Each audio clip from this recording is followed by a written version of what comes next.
L'ennemi a infiltré l'Église. Les sciences occultes ont eu leur part. Il est grand temps que nous puissions nous réveiller parce que nous sommes déjà dans Matthieu 25, verset 1 à 10. Nous sommes minuit. L'époux vient.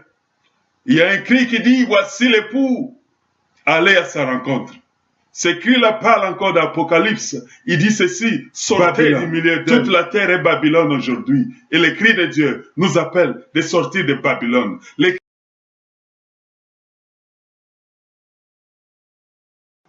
Bonjour bien-aimés, je vous salue de la part de Pasteur Samy de l'église Trumpet of Christ, la trompette du Christ. Nous sommes à Edmonton, Alberta, Canada. Alors, je viens encore ce soir pour parler de ce sujet si important pour nous tous, pour l'homme en général et pour tout celui qui espère à la venue imminente de Jésus-Christ. Pour celui qui espère à l'établissement total du royaume de Dieu sur la terre. Nous sommes dans une phase très, très critique de l'histoire des croyants sur cette terre. Il y a plusieurs choses qui se passent. Je me rappelle lorsque j'étais encore plus jeune. Il y a quelques années, dans les années fin 80, début 90, on a entendu beaucoup de choses. Mais maintenant que nous sommes en 2015, beaucoup de choses se passent. Les prophéties de la Bible s'accomplissent à une vitesse qui est presque inimaginable. C'est comme s'il n'y a que des petits détails qui doivent s'accomplir avant que le Christ ne revienne. Mais cependant, il y a une chose très grave, très importante à comprendre, c'est que le diable joue sa carte. Le diable a été vaincu à la croix lorsque Jésus a versé son sang. Il a été dépouillé de toute sa puissance. Mais il y a une chose, c'est que le diable n'accepte pas sa défaite. Le diable n'abandonne pas comme les hommes. Il sait qu'entre sa défaite à la croix et la manifestation totale de son échec, lorsque le royaume de Dieu sera établi, il y a des choses qui doivent s'accomplir. Il y a des préalables. Il connaît très bien que si ces préalables-là ne sont pas accomplis, malgré sa défaite, il va continuer à régner comme si il avait remporté la victoire. Et si nous, les chrétiens, nous ne comprenons pas cela, nous continuerons à chanter la victoire, mais en vivant dans la défaite, dans un système satanique contrôlé par des esprits méchants. Il n'y a pas longtemps, nous avons vu et nous voyons ce qui se passe. Regardez comment est-ce que nous avons des gouvernements qui valident la sodomie. En Europe, plusieurs pays valident la sodomie à partir du gouvernement. En Amérique, au Canada, aux États-Unis, la sodomie, un homme qui marie un homme, une femme. Pouvons-nous voir que nous sommes maintenant à Sodome et Gomorrhe? Nous sommes maintenant dans l'étape où la terre est devenue tout entièrement Babylone et qu'il y a un cri de Dieu qui dit « Sortez du milieu d'elle ». Il est vrai que beaucoup de croyants, surtout les protestants, avaient l'habitude de pointer du doigt à l'église catholique, comme si elle était la seule à être dans Babylone. En effet, à l'ère où nous sommes, toutes les églises protestantes et toute la terre est à Sodome et Gomorrhe, elle est à Babylone. Et le cri qui dit « Sortez du milieu d'elle », c'est un cri qui nous appelle à être prêts pour partir dans l'enlèvement. Ce n'est pas un cri qui nous appelle à faire de nouvelles églises dans lesquelles nous allons remplir les masses. Ces rassemblements ne se verront personne si personne de ces rassemblements ne peut partir dans l'enlèvement. C'est l'enlèvement qui est le cri. Jésus a parlé dans Matthieu 25, le verset 1 à 10. Il a donné la parabole des 10 vierges, 5 qui étaient sages et 5 qui étaient folles. Ce qui représentait l'histoire de l'humanité dans ces derniers instants sur la terre. En effet, l'histoire de l'Église, c'est-à-dire du peuple de Dieu, qui sera composé à 50% selon ce chiffre. Des sages et des folles, ça c'est un chiffre énorme. Mais avant cela, tous dormaient dans les ténèbres. Il n'y a pas un croyant, il n'y a pas un serviteur de Dieu qui peut dire que dans le temps de la fin, l'Église sera dans la lumière. Dans le temps de la fin, l'Église à tout entière, tous les peuples de Dieu, selon les prophéties de Matthieu 25, 1 à 10, se retrouvent dans les ténèbres. Non seulement dans les ténèbres, mais dans un sommeil profond, endormi. Et pour le réveiller, il va falloir un cri qui fait du bruit, du tapage, pour que ce peuple qui dort dans un sommeil diabolique se réveille. Il est le temps de se réveiller. Il est le temps de prendre les choses en main. Il n'est plus temps de dormir. L'Église de Dieu est infiltrée par des doctrines sataniques venant du monde diabolique qui ont été introduites lentement, intelligemment par des hommes et des personnes à qui le peuple de Dieu a fait confiance. Certains les ont introduites consciemment, les autres inconsciemment. Les autres par ignorance, les autres avec connaissance. Mais malgré tout, ce sont des paroles et des choses et des doctrines qui perturbent la foi. Alors nous revenons à ce que nous avons dit précédemment. Parce que il s'avère que le peuple de Dieu ne comprenne pas la stratégie de Dieu. Et comme on ne comprend pas la stratégie de Dieu, on a du mal à comprendre la stratégie du diable. Nous sommes en train de parler de la foi. Dans 1 Jean chapitre 5 verset 4, la parole de Dieu dit ceci: ce qui est né de Dieu triomphe du monde. Mais la victoire qui triomphe du monde, c'est votre foi. C'est-à-dire que, pour que nous puissions être prêts, pour que nous puissions être forts, pour arriver à partir dans l'enlèvement, il faut que notre foi triomphe.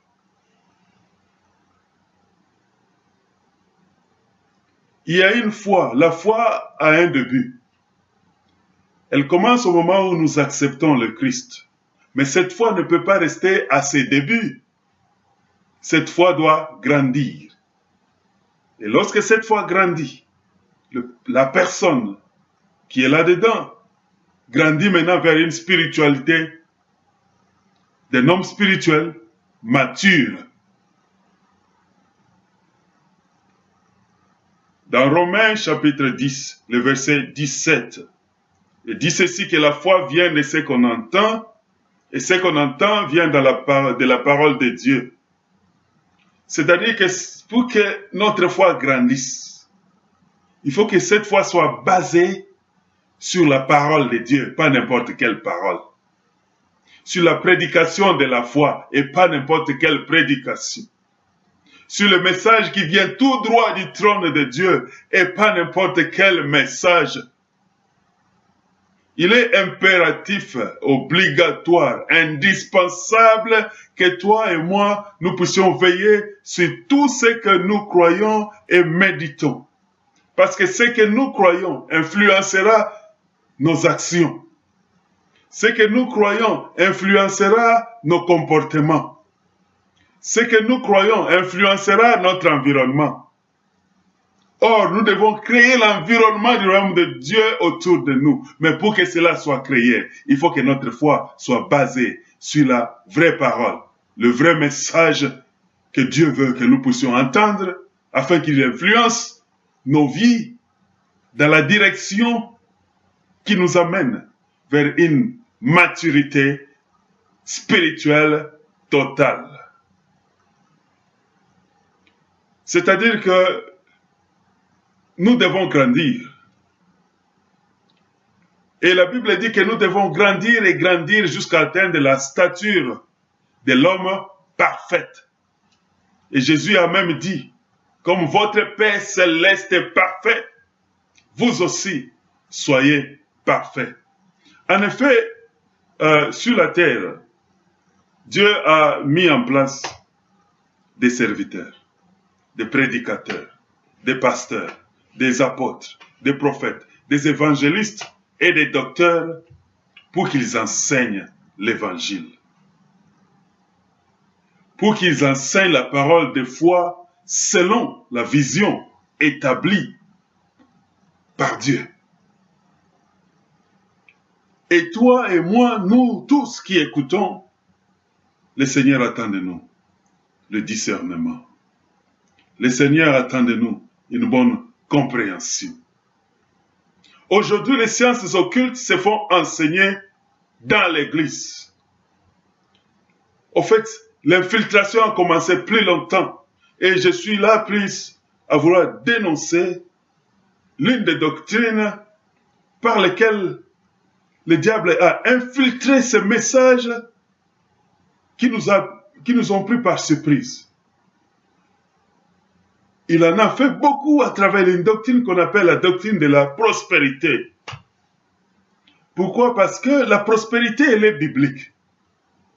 La prospérité se trouve dans la Bible. La prospérité fait partie de la vision de Dieu. Mais seulement, le diable a exploité ce message de façon à rendre l'homme, l'enfant de Dieu, charnel. A fermé ses yeux de telle façon que cet homme à qui Dieu attend la spiritualité, au lieu qu'il ouvre ses regards, qu'il fasse ses efforts pour grandir vers une spiritualité mature, cet homme que nous sommes est maintenant en train de travailler de plus en plus pour rester charnel. C'est ce qui est la vision satanique. Ce message a tellement focalisé les oreilles, les cœurs, les sentiments et les désirs des enfants de Dieu à la recherche de l'argent. Déguisé sur un message que Dieu veut que vous soyez riches. Et malgré qu'on a dit au peuple de Dieu que Dieu veut que vous soyez riches, combien sont devenus multimillionnaires? L'argent de la terre s'est fait contrôler par les bouddhistes. L'argent de la terre s'est fait contrôler par les occultistes. Les banques et les compagnies financières se sont contrôlées par des magiciens. Le message du Seigneur a dit ceci. Cherchez premièrement le royaume de Dieu. Nous avons abandonné cette vision. Nous sommes constamment en train de rechercher le matériel que nous n'arriverons jamais à contrôler parce que cela n'est pas dans la vision de Dieu. Cela n'est même pas la meilleure façon pour contrôler les choses dans le monde. Dieu a créé cette terre pour qu'elle soit contrôlée et gérée par des hommes spirituels. La terre a été faite pour être un héritage des hommes spirituels et non pas des hommes charnels. C'est-à-dire que si nous devrions faire des efforts, exaucer notre énergie, nous devrions plutôt les mettre à chercher, à grandir pour devenir des hommes spirituels matures. Parce que la Bible dit que Dieu est esprit et il cherche des adorateurs qui l'adorent en esprit et en vérité. Dieu cherche des hommes spirituels matures. C'est à ces hommes-là qu'il a remis l'héritage de la terre. Il ne l'a pas remis aux hommes charnels, mais à travers le message soit dit de prospérité. Les hommes l'ont tellement exagéré. Il est devenu très extrême à tel point que des âmes, des hommes, des enfants de Dieu passent leur temps pendant des heures et des heures dans des assemblées où leurs oreilles et leurs cœurs ne sont attirés qu'à travers l'amour du matériel. Ma mature, est-ce qu'un démon a peur de tes dollars américains? Est-ce qu'un sorcier a peur de toi parce que tu as une belle maison? Ton matériel ne va pas faire peur à l'ennemi. Ce que l'ennemi craindra, c'est lorsqu'il verra des hommes et des femmes qui sont spirituellement matures. C'est pourquoi il a infiltré l'Église de Dieu aujourd'hui, à enseigner des hérésies, à enseigner des fausses doctrines, qui focalisent le cœur sur le matériel, qui en fait est une forme d'adoration des mammons. En parlant de la prospérité, beaucoup de messagers de la prospérité ont débordé. Ils sont sortis du cadre de la Bible. Quand séminaire après séminaire ne parle que d'argent, de voitures, de maisons et de succès matériels sur la terre, une fois, nous comprendrons. Mais toute l'année, tous les séminaires, toutes les conférences, 90% des conférences devraient focaliser sur le royaume de Dieu et sur la venue de Jésus. L'ennemi a infiltré l'Église. Les sciences occultes ont eu leur part. Il est grand temps que nous puissions nous réveiller parce que nous sommes déjà dans Matthieu 25, verset 1 à 10. Nous sommes minuit. L'époux vient. Il y a un cri qui dit, voici l'époux. Allez à sa rencontre. Ce cri-là parle encore d'Apocalypse. Il dit ceci, sortez du milieu d'elle. Babylone. Toute la terre est Babylone aujourd'hui. Et le cri de Dieu nous appelle de sortir de Babylone. Le cri de Dieu nous appelle de sortir de Sodome et Gomorrhe. Parce que la terre aujourd'hui n'est plus ce qu'elle est. Lorsque Dieu nous regarde, il ne voit que Sodome et Gomorrhe. Et le cri dit ceci, sortez de Sodome et Gomorrhe.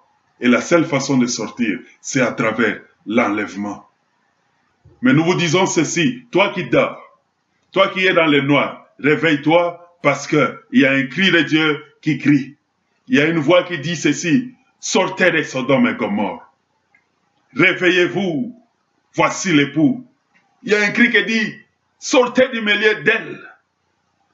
Mon peuple, sortez. Préparons-nous à sortir, parce que cette fois-ci, sortir, ce n'est pas pour créer de nouvelles églises, ni de nouvelles dénominations. Le cri qui retentit nous appelle à être prêts pour l'enlèvement, et pour aller dans l'enlèvement, il faut être un homme et une femme spirituellement matures. Alors, c'est Pasteur Samy, je voulais juste exhorter chacun de nous qui aura le temps de nous écouter, à savoir que Dieu attend un grand discernement de son peuple. Il attend de nous de grandes actions des hommes matures dans ces derniers temps. Que Dieu nous bénisse. À plus tard, nous continuerons avec ce sujet et nous ne faisons que faire de l'introduction. Que Dieu vous bénisse.